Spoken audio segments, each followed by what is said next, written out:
தமிழ்நாட்டிற்கு இன்றும் நாளையும் கன முதல் மிக கனமழைக்கான ஆரஞ்சு எச்சரிக்கை விடுக்கப்பட்டுள்ளது. டிசம்பர் 16 மற்றும் 17 தேதிகளில் தமிழ்நாடு, புதுச்சேரி மற்றும் காரைக்கால் பகுதிகளில் கன முதல் மிக கனமழை பெய்ய வாய்ப்பிருப்பதாக இந்திய வானிலை ஆய்வு மையம் எச்சரிக்கை விடுத்துள்ளது. அதன்படி 115 மில்லிமீட்டர் முதல் 205 மில்லிமீட்டர் வரை மழை பெய்ய வாய்ப்பிருப்பதாகவும் எச்சரிக்கை விடுக்கப்பட்டுள்ளது.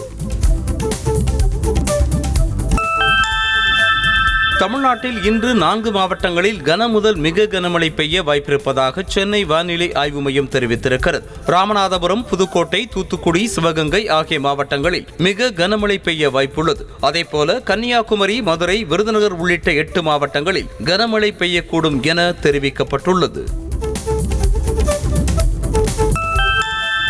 திருவண்ணாமலை மாவட்டம் வந்தவாசி சுற்றுவட்டார பகுதிகளில் கனமழை பெய்தது. வங்காரம், வெங்குன்றம், பாதிரி, நடுக்குப்பம், மருதாடு, மாம்பட்டு, சென்னாவரம், சத்யாநகர், அண்ணாநகர், கீழ்ச்சாத்தமங்கலம் உள்ளிட்ட பல்வேறு பகுதிகளில் இரவு நேரத்தில் மழை பெய்தது. இதனால் பொதுமக்கள் மற்றும் விவசாயிகள் மகிழ்ச்சியடைந்தனர்.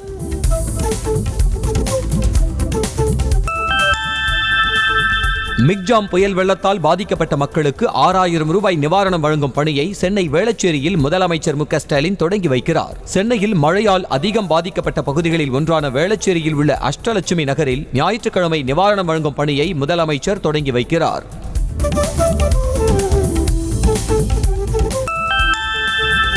மிக்ஜாம் புயல் நிவாரணத் தொகை வழங்குவது தொடர்பாக தலைமைச் செயலாளர் சிவதாஸ் மீனா தலைமையில் ஆலோசனை கூட்டம் நடைபெற்றது. சென்னை தலைமைச் செயலகத்தில் நடைபெற்ற இந்த கூட்டத்தில் நியாய விலைக் கடைகளில் செய்யப்பட வேண்டிய பாதுகாப்பு ஏற்பாடுகள், கூட்ட நெரிசல் ஏற்படாமல் தடுப்பது உள்ளிட்டவை குறித்து ஆலோசனை மேற்கொள்ளப்பட்டது.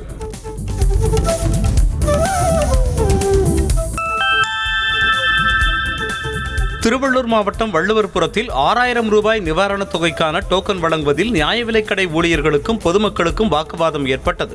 வீடு வீடாக சென்று டோக்கன் வழங்க வேண்டும் என அறிவுறுத்தப்பட்ட நிலையில் ஊழியர்கள் தெருமுனை அல்லது குறிப்பிட்ட இடத்திற்கு மக்களை வரவழைத்து டோக்கன் கொடுப்பதாகவும், இதனால் ஊழியர்களை பொதுமக்கள் பின்தொடர்ந்து செல்வதாகவும் கூறப்படுகிறது. சென்னை உள்ளிட்ட 4 மாவட்டங்களில் மழை வெள்ளத்தால் பாதிக்கப்பட்ட அரசு ஊழியர்கள் மற்றும் வருமான வரி செலுத்துவோர் அரசு அறிவித்த 6000 ரூபாய் நிவாரணத் தொகையை பெறுவதற்கான விண்ணப்ப படிவம் வெளியாகியுள்ளது. இந்த படிவத்தை பூர்த்தி செய்து கொடுத்தால் தகவல்களின் உண்மைத்தன்மையை அதிகாரிகள் நேரில் வந்து ஆய்வு செய்வார்கள் எனவும், தகவல்கள் உண்மையாக இருக்கும் பட்சத்தில் நிவாரணத் தொகை வழங்கப்படும் எனவும் தெரிவிக்கப்பட்டுள்ளது.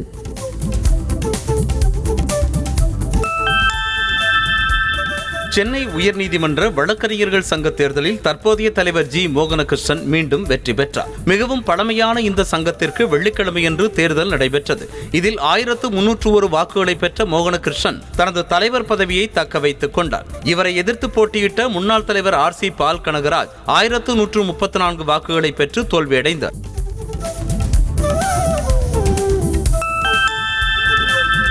உயர்நீதிமன்றத்திற்குள் அரசியல் நுழையக்கூடாது என்பதில் உறுதியாக இருப்பதாக சென்னை உயர்நீதிமன்ற வழக்கறிஞர் சங்க தலைவர் ஜி. மோகனகிருஷ்ணன் தெரிவித்திருக்கிறார். தலைவர் பதவிக்கு மீண்டும் போட்டியிட்டு வெற்றி பெற்ற அவர் அரசியல் கட்சியின் பின்னணியின்றி தேர்தலில் களம் கண்டதாகவும், வழக்கறிஞர்களின் நலனுக்காக தொடர்ந்து பாடுபடப் போவதாகவும் கூறியிருக்கிறார். சென்னை உயர்நீதிமன்ற வழக்கறிஞர்கள் சங்க தலைவர் தேர்தலில் ஜி. மோகனகிருஷ்ணன் மீண்டும் வெற்றி பெற்றதை அடுத்து அவருடைய ஆதரவாளர்கள் பட்டாசு வெடித்து கொண்டாடி மகிழ்ந்தனர். நள்ளிரவு நேரத்தையும் தாண்டி சென்ற வாக்கு எண்ணிக்கையின் முடிவில் மோகனகிருஷ்ணன் வெற்றி பெற்றதாக அறிவிக்கப்பட்டதும் அவருக்கு வழக்கறிஞர்கள் மாலை அணிவித்து வாழ்த்து கோஷமிட்டு மகிழ்ச்சியை வெளிப்படுத்தினர். அதிமுக தலைமை அலுவலகத்திற்குள் புகுந்து முக்கிய ஆவணங்களை எடுத்து சென்ற விவகாரத்தில் விசாரணை நிலை குறித்த அறிக்கையை 4 வாரங்களுக்குள் தாக்கல் செய்ய சிபிசிஐடிக்கு சென்னை உயர்நீதிமன்றம் உத்தரவிட்டுள்ளது. இது தொடர்பான வழக்கு விசாரணையின் போது விரிவான நிலை அறிக்கை தாக்கல் செய்ய சிபிசிஐடி தரப்பில் அவகாசம் கோரப்பட்டிருந்தது.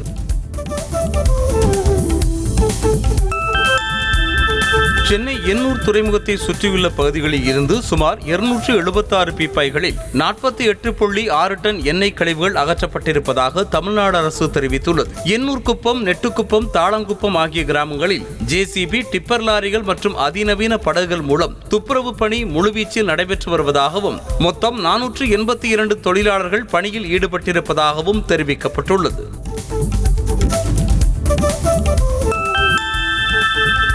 சென்னை எண்ணூரில் குடியிருப்புகள் மற்றும் கடற்பகுதியில் கலந்துள்ள எண்ணெய் படலத்தை அகற்றும் பணிக்காக சிறப்பு நிபுணர்கள் வருகை தந்துள்ளனர்.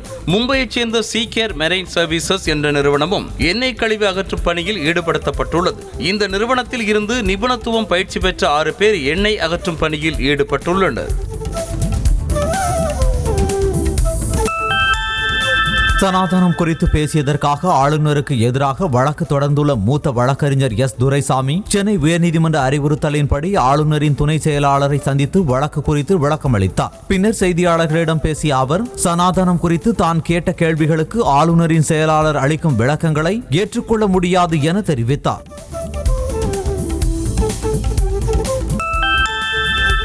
மிக்ஜாம் புயல் மீட்பு பணிகள் 36 மணி நேரத்தில் முடிந்துவிட்டதாக அமைச்சர் மா சுப்பிரமணியன் தெரிவித்திருக்கிறார். சென்னை எழும்பூரில் உள்ள டான்பாஸ்கோ பள்ளியின் 10ஆம் ஆண்டு நிறைவு விழா நிகழ்ச்சியில் கலந்து கொண்டு பேசிய அவர், இந்த பள்ளியில் படித்த அமைச்சர் உதயநிதி ஸ்டாலின் தான் 2 கோடி இளைஞர்களுக்கு வழிகாட்டியாக திகழ்வதாக கூறினார். மிக்ஜாம் புயல் காரணமாக ஏற்பட்ட மழை வெள்ளத்தால் பாதிக்கப்பட்ட MSME நிறுவனங்களுக்கு கூடுதல் மூலதன கடன் முன்கூட்டியே வழங்குவதாக தொழில்துறை அமைச்சர் தாமோ அன்பரசன் தெரிவித்துள்ளார். சென்னையில் சிட்கோ தலைமை அலுவலகத்தில் வெள்ளத்தால் பாதிக்கப்பட்ட தொழில் நிறுவனங்களுக்கு உதவிடும் வகையில் வங்கிகள், இன்சூரன்ஸ் நிறுவனங்களுடன் ஆலோசனை நடத்திய அமைச்சர் அன்பரசன் இதை தெரிவித்தார். தான் யாரையும் மரியாதை குறைவாக பேசவில்லை என அமைச்சர் உதயநிதி ஸ்டாலின் தெரிவித்துள்ளார். சென்னை எண்ணூரில் எண்ணெய் கழிவுகள் அகற்றும் பணியை ஆய்வு செய்த அவர் அதனால் ஏற்பட்ட பாதிப்புகள் குறித்து மீனவர்களிடம் கேட்டறிந்தார். பின்னர் செய்தியாளர்களிடம் பேசிய அவர், சாதாரணமாக பேசினாலே மரியாதை குறைவாக பேசுவதாக சொல்கிறார்கள் என்றார்.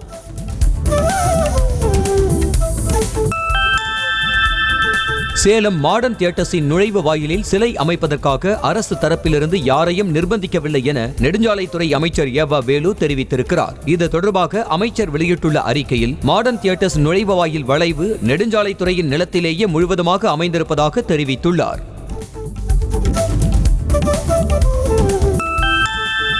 தமிழ்நாடு அரசு பணியாளர் தேர்வாணையம் மூலம் நடைபெற்ற குரூப் 2 மற்றும் குரூப் 2A தேர்வு முடிவுகள் ஒரு வாரத்தில் வெளியாகும் என தகவல் வெளியாகியுள்ளது. கடந்த பிப்ரவரி மாதம் நடைபெற்ற தேர்வின் முடிவுகள் 9 மாதங்களாகியும் வெளியிடப்படாததால் தேர்வர்கள் மிகுந்த எதிர்பார்ப்பில் உள்ளனர்.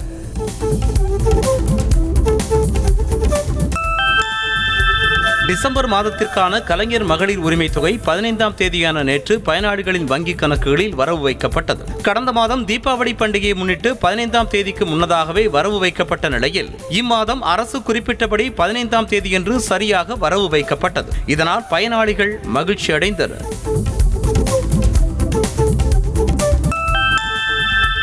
உயர்நீதிமன்ற உத்தரவின்படி தமிழகத்தில் எத்தனை கோவில்களில் சிலைகள் பாதுகாப்புக்காக ஸ்ட்ராங் ரூம்கள் கட்டப்பட்டுள்ளன என்பது குறித்து அறிக்கை தாக்கல் செய்ய இந்து சமய அறநிலைத்துறைக்கு சென்னை உயர்நீதிமன்றம் உத்தரவிட்டுள்ளது.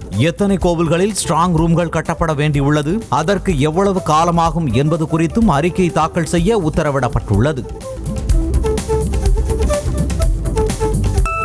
தமிழகத்தில் கொரோனா பரவலை தடுப்பதற்காக கேரளா, தமிழ்நாடு எல்லையோர பகுதிகளான கோவை மாவட்டத்தில் முன்னெச்சரிக்கை நடவடிக்கைகள் எடுத்து வருவதாக அமைச்சர் முத்துசாமி தெரிவித்துள்ளார். கோவை ஆட்சியர் அலுவலகத்தில் சர்வதேச சிறுதானிய ஆண்டை முன்னிட்டு நடைபெற்ற உணவு திருவிழாவில் பங்கேற்ற அவர், நோய் பரவலை தடுக்க எல்லையோர பகுதிகளில் தீவிரமாக கண்காணிக்கப்பட்டு வருவதாக கூறினார். கேரளாவில் அதிகரித்து வரும் கொரோனா தாக்கத்தை தொடர்ந்து தமிழ்நாடு கேரள எல்லையில் கண்காணிப்பு தீவிரப்படுத்தப்பட்டிருப்பதாக நீலகிரி மாவட்ட ஆட்சியர் அருணா தெரிவித்திருக்கிறார். உதகையில் நடைபெற்ற பழங்குடியினர் கைவினைப் பொருட்கள் உற்பத்தி மற்றும் கண்காட்சியை ஆட்சியர் தொடங்கி வைத்தார். பின்னர் செய்தியாளர்களிடம் பேசிய அவர், கேரளாவில் இருந்து நீலகிரி மாவட்டத்திற்கு வந்தவர்களுக்கு கொரோனா பரிசோதனை செய்யப்பட்டு வருவதாக கூறினார்.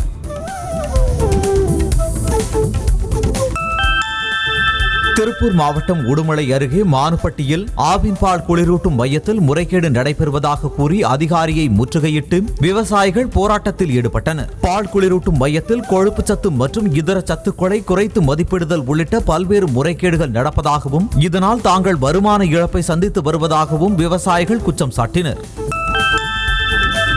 நாடாளுமன்றத்தின் இரு அவைகளும் வரும் திங்கட்கிழமை வரை ஒத்திவைக்கப்பட்டது.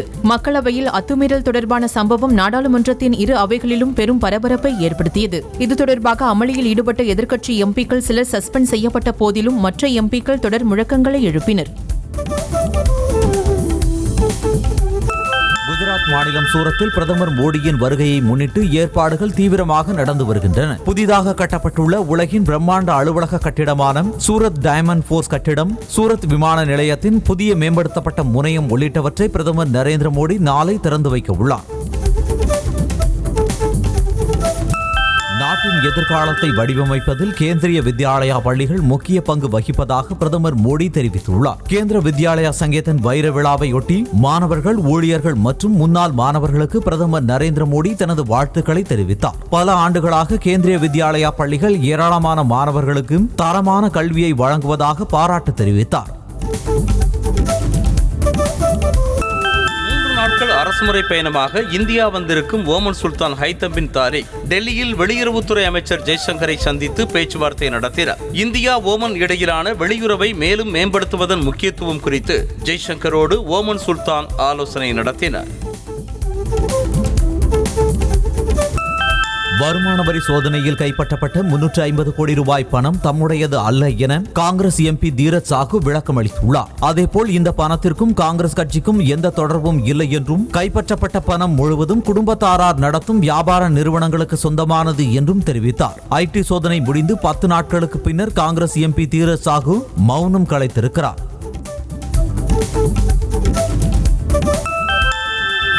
கடந்த 5 ஆண்டுகளில் 1761 ரயில் லோகோ பைலட்டுகள் மூச்சு பரிசோதனையில் தோல்வியடைந்திருப்பதாக மத்திய ரயில்வே துறை அமைச்சர் அஸ்வினி வைஷ்ணவ் தெரிவித்திருக்கிறார். இது தொடர்பாக மாநிலங்களவையில் பேசிய அவர், பணி நேரத்தில் ரயில்வே ஊழியர்கள் மது அருந்துவதை தவிர்க்க சோதனைகள் தீவிரப்படுத்தப்பட்டுள்ளதாகவும், சோதனையில் சிக்கும் ஊழியர்கள் மீது கடும் நடவடிக்கை எடுக்கப்படும் என்றும் தெரிவித்தார்.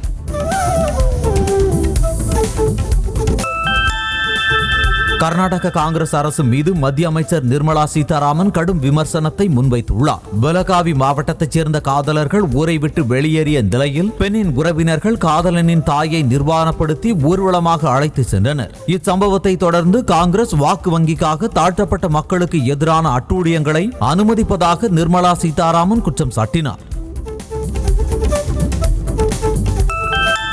மக்களவை பாதுகாப்பு குறைபாடு தொடர்பான விவாதத்தின் போது ஆம் ஆத்மி எம்பி ராகவ் சத்தாம் சைகை காட்டி நையாண்டி செய்ததால் அவையில் சலசலப்பு ஏற்பட்டது. மக்களவைக்குள் புகுந்து இருவர் வண்ணப்புகை குப்பைகளை வீசிய சம்பவம் தொடர்பாக அவையில் விவாதம் நடந்தது. அப்போது வித்தியாசமான சைகை காட்டி நக்கல் செய்த ஆம் ஆத்மி எம்பி ராகவ் சத்தாவிடம் பேசுவதற்கு வாயை உபயோகப்படுத்துங்கள் என கூறி மாநிலங்களவை தலைவர் ஜெகதீப் தன்கர் அவரை எச்சரித்தார்.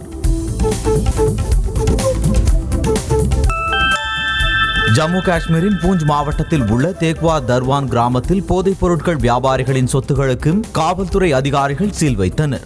இந்தியா பாகிஸ்தான் எல்லை கட்டுப்பாட்டு பகுதி அருகே உள்ள இந்த கிராமத்தில் போதைப் பொருள் கடத்தல் வழக்கில் கைதான இருவரின் சொத்துக்களை பூஞ்ச் மாவட்ட போலீசார் முடக்கியுள்ளனர்.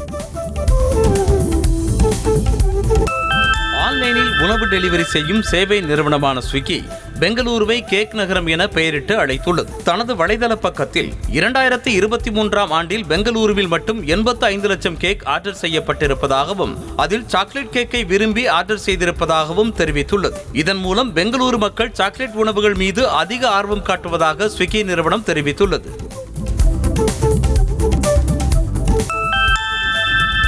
சென்னை பேசின் பிரிட்ஜ் பணிமனைக்கு சென்ற பயணிகள் ரயில் தடம் புரண்டு விபத்துக்குள்ளானது. அதில் பயணிகள் இல்லாததால் பெரும் அசம்பாவிதம் தவிர்க்கப்பட்டது. உடனடியாக பணிமனையில் உள்ள ரயில்வே ஊழியர்களுக்கு தகவல் தெரிவிக்கப்பட்டதன் பேரில் சம்பவ இடத்திற்கு சென்ற ஊழியர்கள் மீட்பு பணியில் ஈடுபட்டனர்.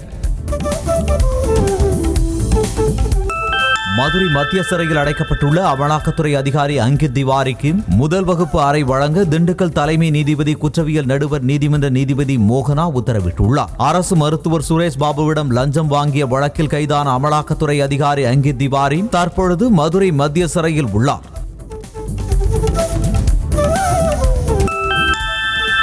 கோவை மாவட்டம் மேட்டுப்பாளையம் கோத்தகிரி மலைப்பாதையில் தொடர் மழை காரணமாக மண் சரிவுகள் ஏற்பட்டு சாலைகள் சேதமடைந்தன. சீரமைக்கப்பட்ட இந்த சாலைகளை அமைச்சர் ஏவ வேலு நேரில் ஆய்வு செய்தார். அதன் பின்னர் செய்தியாளர்களிடம் பேசிய அவர், நவீன தொழில்நுட்பங்கள் உதவியோடு வரும் காலங்களில் மண் சரிவுகள் ஏற்படாமல் தடுக்க நடவடிக்கை எடுக்கப்படும் என தெரிவித்தார். மக்கும் குப்பை மக்காத குப்பை என பிரிக்கும் பணியில் ஈடுபடும் தூய்மை பணியாளர்களுக்கு மாஸ்க், கிளவுஸ், ஷூ போன்றவை வழங்கப்படுவதாக சென்னை உயர்நீதிமன்றத்தில் மாநகராட்சி ஆணையர் ராதாகிருஷ்ணன் தெரிவித்திருக்கிறார். பிளாஸ்டிக் தடை உத்தரவை எதிர்த்த மறு ஆய்வு வழக்குகள் விசாரணைக்கு வந்தபோது வீடியோ கால் மூலமாக ஆஜரான ராதாகிருஷ்ணன் குப்பைகளை தரம் பிரித்து கொட்டுவது குறித்து விழிப்புணர்வு ஏற்படுத்தப்படும் என்றார்.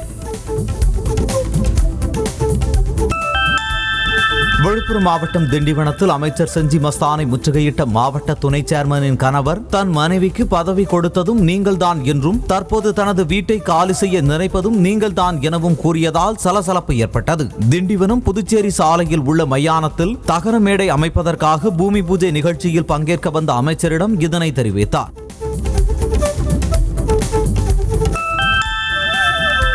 திருச்சி விமான நிலையத்தில் 4 பயணிகளிடமிருந்து சுமார் 28 லட்சம் ரூபாய் மதிப்பிலான வெளிநாட்டு கரன்சிகள் பறிமுதல் செய்து சுங்கத்துறை அதிகாரிகள் விசாரணை மேற்கொண்டு வருகின்றனர். ஏர் இந்தியா எக்ஸ்பிரஸ் விமானம் மூலம் துபாய்க்கு செல்ல இருந்த பயணிகளின் உடைமைகளை சுங்கத்துறை அதிகாரிகள் சோதனை செய்த போது வெளிநாட்டு கரன்சிகளை கண்டுபிடித்தனர்.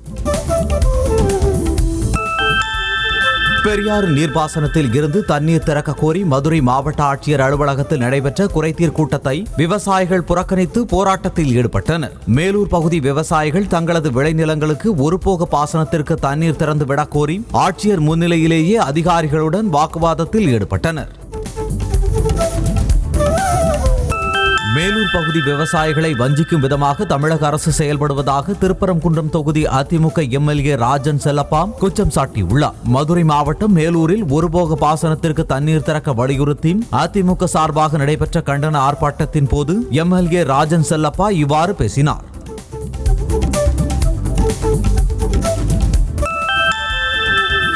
மதுரை மாவட்டம் அலங்காநல்லூர் அருகே உலக தரத்தில் பிரம்மாண்டமாக தயாராகி வரும் ஜல்லிக்கட்டு கலையரங்கத்தின் பணிகள் இம்மாதம் 30ஆம் தேதிக்குள் நிறைவடைந்து வரும் ஜனவரியில் திறப்பு விழா காணும் என அமைச்சர் ஏவ வேலு தெரிவித்தார். குட்டிமேக்கிப்பட்டி அருகே கீழக்கரையில் கலையரங்க கட்டுமான பணிகளை ஆய்வு செய்த பின் செய்தியாளர்களிடம் இவ்வாறு தெரிவித்தார். விருதுநகர் மாவட்டம் காரியாபட்டி அருகே புதிதாக துவங்கப்பட்டுள்ள கல்குவாரியால் விவசாய நிலங்கள் பாதிக்கப்பட்டுள்ளதாக விவசாயிகள் புகார் தெரிவித்தனர். குரண்டி கிராமத்தில் உள்ள விவசாய நிலத்தில் செயல்பட்டு வரும் தனியார் கல்குவாரிக்கு லாரிகள் சென்று வர பாதைகள் அமைப்பதற்காக அப்பகுதியில் உள்ள கிணறுகளை மூட முயற்சி நடைபெறுவதாக விவசாயிகள் குற்றம் சாட்டுகின்றனர்.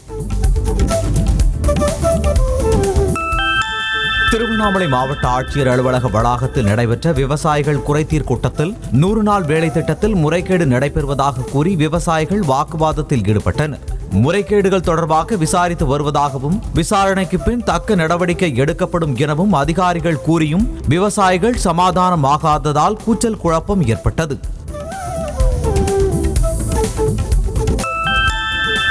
நெய்வேலியில் உள்ள என்எல்சி நிறுவனத்தில் ஒப்பந்த பணியாளர் உயிரிழப்பிற்கு நீதி கேட்டு விசிகாவினர் ஆர்ப்பாட்டத்தில் ஈடுபட்டனர். முதனை கிராமத்தைச் சேர்ந்த வெங்கடேசன் என்பவர் என்எல்சியில் வேலை பார்த்துக் கொண்டிருந்த போது நெஞ்சு வலிப்பதாக கூறியும் அதனை பொருட்படுத்தாமல் அலட்சியமாக இருந்த அதிகாரிகள் மீது நடவடிக்கை எடுக்க வேண்டும் என வலியுறுத்தினர். கிருஷ்ணகிரி மாவட்டம் ஒசூர் அருகே 10ஆம் வகுப்பு மாணவியை கடத்திய புகாரில் கார் ஓட்டுநரை போக்சோ சட்டத்தின் கீழ் காவல்துறையினர் கைது செய்தனர். சிப்காட் பகுதியைச் சேர்ந்த 10ஆம் வகுப்பு படித்து வந்த 15 வயது சிறுமியை அதே பகுதியில் வசித்து வந்த கார் ஓட்டுநர் வெங்கடேசன் என்பவர் கடத்திச் சென்றதாக சிறுமியின் பெற்றோர் அனைத்து மகளிர் காவல் நிலையத்தில் புகார் அளித்தனர்.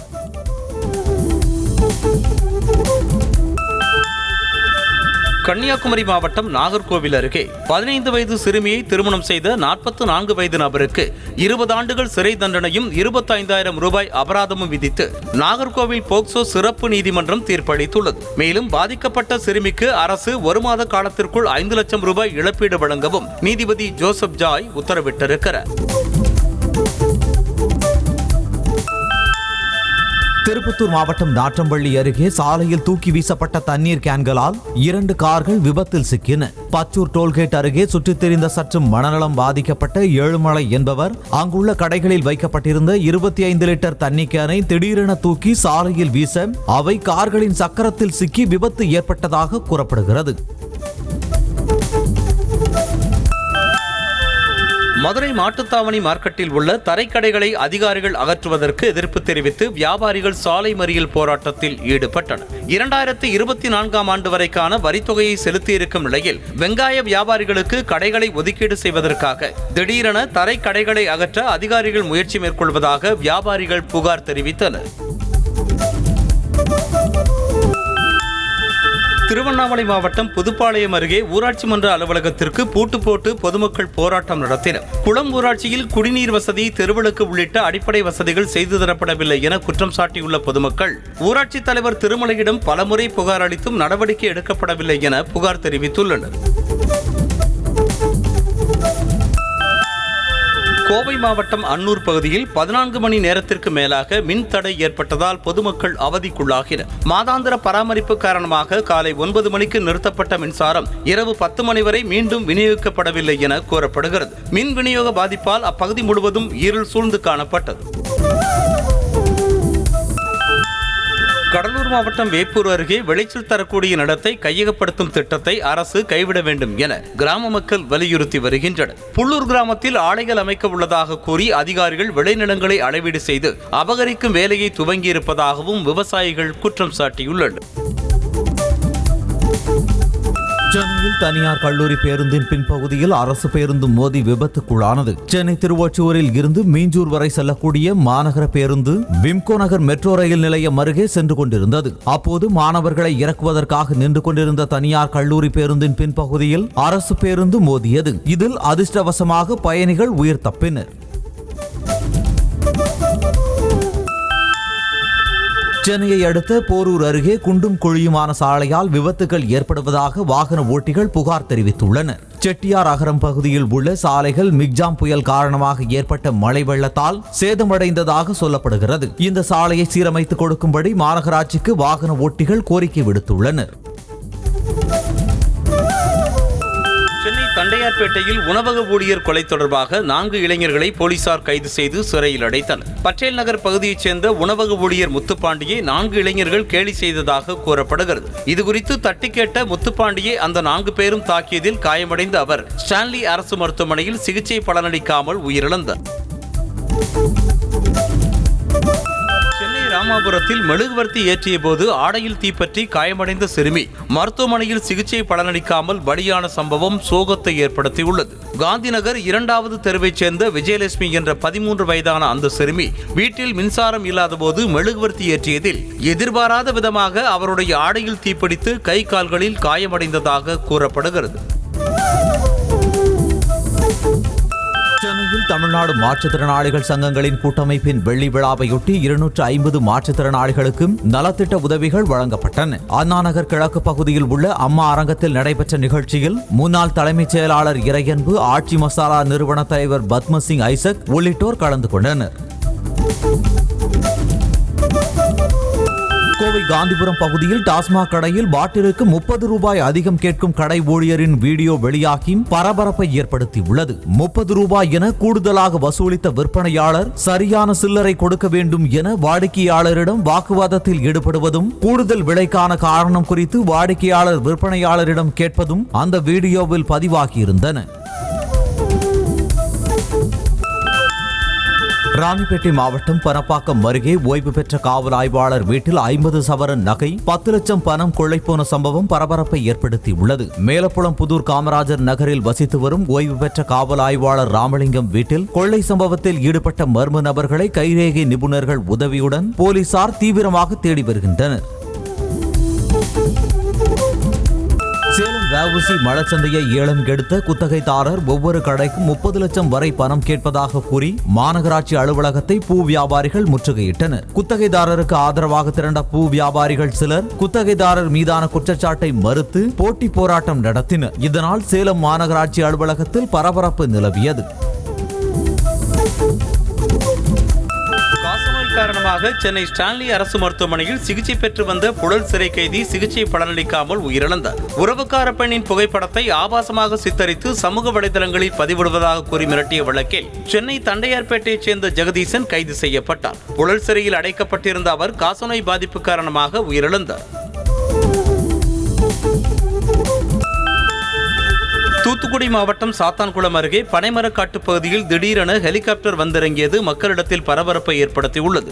இப்பகுதியில் பன்னாட்டு தொழில் நிறுவனம் அமையவிருக்கும் நிலையில் ஹெலிகாப்டரில் வந்தவர்கள் சொகுசு காரில் சென்று இடத்தை சுற்றி பார்த்தனர். அவர்களின் பாதுகாப்பிற்காக பவுன்சர்கள் உடன் சென்ற காட்சியை கண்ட மக்கள் ஹெலிகாப்டரில் வந்த VIP யார் என வினவியுள்ளனர். சென்னை நந்தம்பாக்கம் வர்த்தக மையத்தில் பேசஞ்சர் வெஹிக்கிள் எக்ஸ்போ என்ற வாகன கண்காட்சியில் நவீன தொழில்நுட்பங்கள் கொண்ட வாகனங்கள் விற்பனைக்கு காட்சிப்படுத்தப்பட்டுள்ளன. சுமார் 50 லட்சம் முதல் 2 கோடி ரூபாய் வரையிலான விலையுள்ள வாகனங்கள் கண்காட்சியில் விற்பனைக்கு வைக்கப்பட்டுள்ள நிலையில் எரிவாயு மற்றும் மின்சாரம் மூலம் இயங்கும் வாகனங்களும் இடம்பெற்றுள்ளன. சென்னை ITC கிராண்ட் சாலா ஹோட்டலில் கிறிஸ்துமஸ் பண்டிகையை முன்னிட்டு வைக்கப்பட்ட திணைகளால் ஆன கிறிஸ்துமஸ் மரம் மற்றும் பொம்மைகளை பொதுமக்கள் ஆச்சரியத்தோடு கண்டு ரசித்தனர். இந்த நிகழ்ச்சியில் கிறிஸ்துமஸ் தாத்தா வேடமணிந்த ஒரு பெண் குழந்தைகளிடம் ஆடிப்பாடி அவர்களுக்கு பரிசுகளையும் சாக்லேட்டுகளையும் வழங்கி மகிழ்வூட்டினார். சீனாவுக்கு சொந்தமான மேலும் ஒரு உளவு கப்பல் அடுத்த மாதம் இந்திய கடல் பகுதிக்கு வருவதால் அதனை அனுமதிக்க கூடாது என இலங்கை மற்றும் மாலத்தீவு நாடுகளை இந்தியா கேட்டுக் கொண்டுள்ளது. ஏற்கனவே இந்தியாவின் எதிர்ப்பை மீறி கடந்த அக்டோபர் மாதம் இலங்கை வந்த சீன உளவு கப்பலான ஷியான் 6 இந்திய பெருங்கடல் பகுதியில் நிறுத்தப்பட்டு ஆய்வில் ஈடுபட்டது. 2024 IPL தொடரில் மும்பை இந்தியன்ஸ் அணியின் கேப்டனாக ஹர்திக் பாண்டியா செயல்படுவார் என அணி நிர்வாகம் அறிவித்திருக்கிறது. மும்பை இந்தியன்ஸ் அணியின் கேப்டனாக 2013ஆம் ஆண்டிலிருந்து ரோஹித் சர்மா செயல்பட்டு வந்தார். இந்த நிலையில் எதிர்காலத்திற்கு தயாராக இருக்க வேண்டும் என்ற கொள்கைக்கு நியாயம் சேர்க்கும் வகையில் இந்த முடிவு எடுக்கப்பட்டதாக அணியின் தலைமை பயிற்சியாளர் தெரிவித்தார்.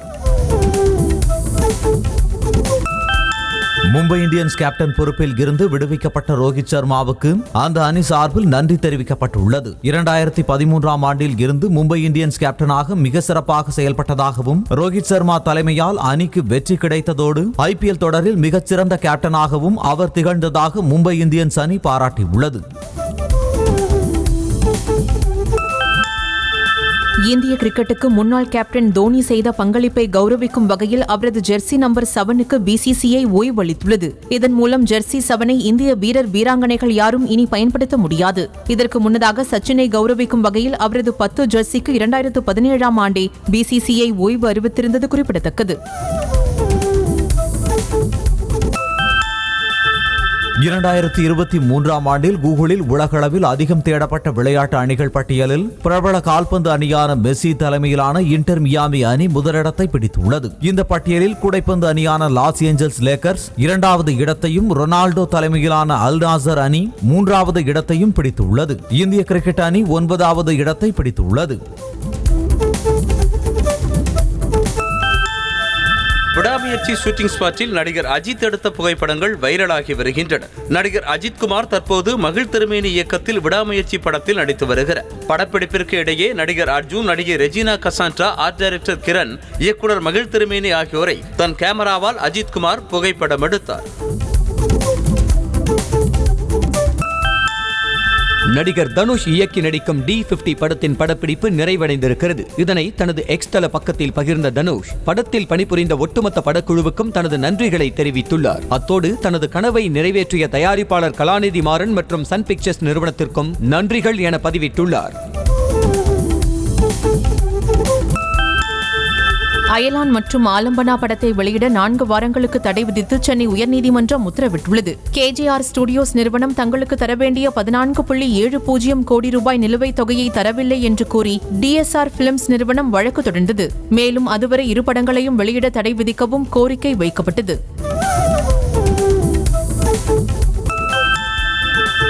மிக்ஜாம் புயல் நிவாரணப் பணிகளுக்காக முதலமைச்சரின் பொது நிவாரண நிதிக்கு நடிகர் வடிவேலு 6 லட்சம் ரூபாய் நிதியுதவி வழங்கியுள்ளார். விளையாட்டுத்துறை அமைச்சர் உதயநிதி ஸ்டாலினை சந்தித்து 6 லட்சம் ரூபாய்க்கான காசோலையை அவர் வழங்கினார். இதற்காக நடிகர் வடிவேலுவுக்கு அமைச்சர் உதயநிதி தனது எக்ஸ் தள பதிவில் நன்றியை தெரிவித்துள்ளார்.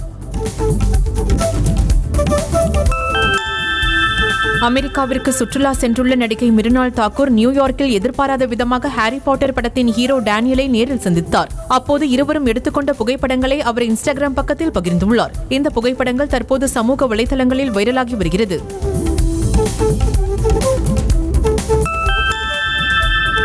தென்காசி மாவட்டம் சங்கரன் கோவில் சங்கரநாராயண சுவாமி திருக்கோவிலில் திரைப்பட இயக்குனரும் நடிகருமான சமுத்திரக்கனி சுவாமி தரிசனம் செய்தார். இதை பார்த்ததும் கோவிலுக்கு வந்திருந்த பக்தர்களும் ரசிகர்களும் சமுத்திரக்கனியுடன் புகைப்படம் எடுக்க ஆர்வம் காட்டினர். இதனை அறிந்த சுற்றுவட்டார மக்கள் சமுத்திரக்கனியை பார்க்க கோவிலில் குவிந்தனர். நெல்லை மாவட்டம் வள்ளியூர் சுப்பிரமணிய சுவாமி கோவிலில் கார்த்திகை மாத தெப்ப உற்சவ விழா சிறப்பாக நடைபெற்றது. இதனையொட்டி சுப்பிரமணியருக்கு சிறப்பு அபிஷேகம் மற்றும் தீபாராதனைகள் நடைபெற்றன. இரவு 11 மணி அளவில் நடந்த தெப்ப உற்சவத்தில் வள்ளி தெய்வானையுடன் சரவண பொய்கை சிறப்பு அலங்காரத்தில் காட்சியளித்தார். நிகழ்ச்சியில் திரளான பக்தர்கள் கலந்து கொண்டு தரிசனம் செய்தனர்.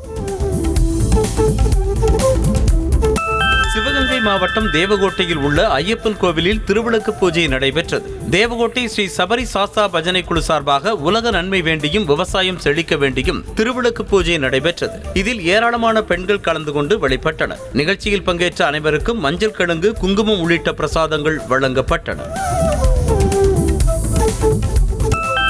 மாவட்டம் மேலூர் அருகே உள்ள ஸ்ரீ பொன்னையனார் கோவிலில் புரவி எடுப்பு திருவிழா நடைபெற்றது. இதனையொட்டி மங்களாம்பட்டியில் தயார் செய்யப்பட்ட குதிரை சிலைகள் அலங்கம்பட்டியில் உள்ள குதிரை பொட்டலுக்கு எடுத்து வரப்பட்டன. பின்னர் ஊரின் முக்கிய வீதிகளின் வழியாக ஸ்ரீ பொன்னையனார் கோவிலுக்கு ஊர்வலமாக புரவி எடுத்து செல்லப்பட்டது.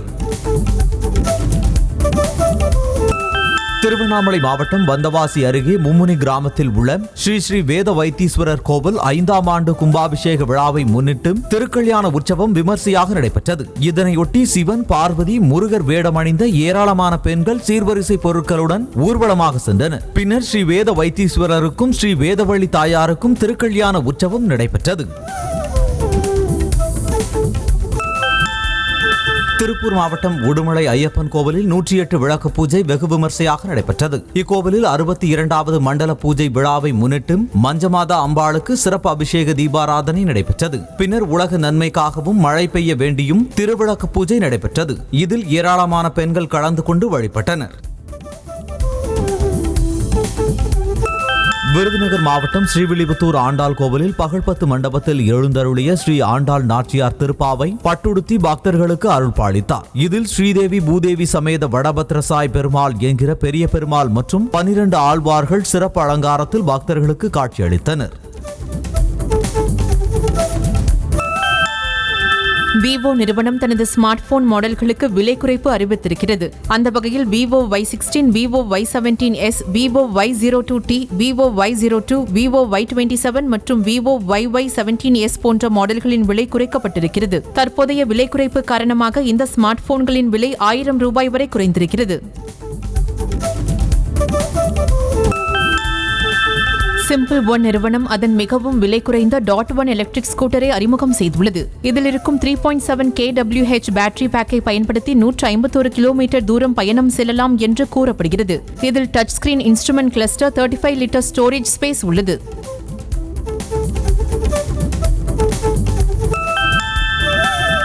டாடா மோட்டார்ஸ் நிறுவனம் நெக்ஸான் EV பிரைம் மற்றும் நெக்ஸான் EV மேக்ஸ் மாடல்களுக்கு தள்ளுபடி அறிவித்திருக்கிறது. நெக்ஸான் EV ஃபேஸ்லிஃப்ட் மாடல் சமீபத்தில் அறிமுகம் செய்யப்பட்டது. தற்போது அந்த வகையில் இரு மாடல்களுக்கு அதிகபட்சம் ரூபாய் 2,60,000 வரையிலான பலன்கள் வழங்கப்படுவதாக கூறப்படுகிறது.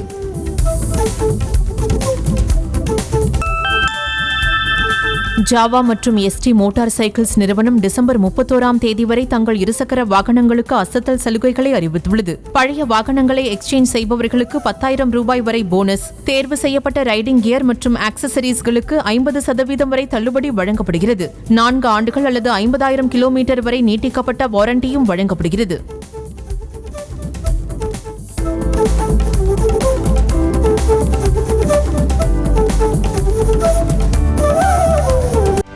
செய்திகளை உடனுக்குடனும் துல்லியமாகவும் தெரிந்து கொள்ள சப்ஸ்கிரைப் பண்ணுங்க.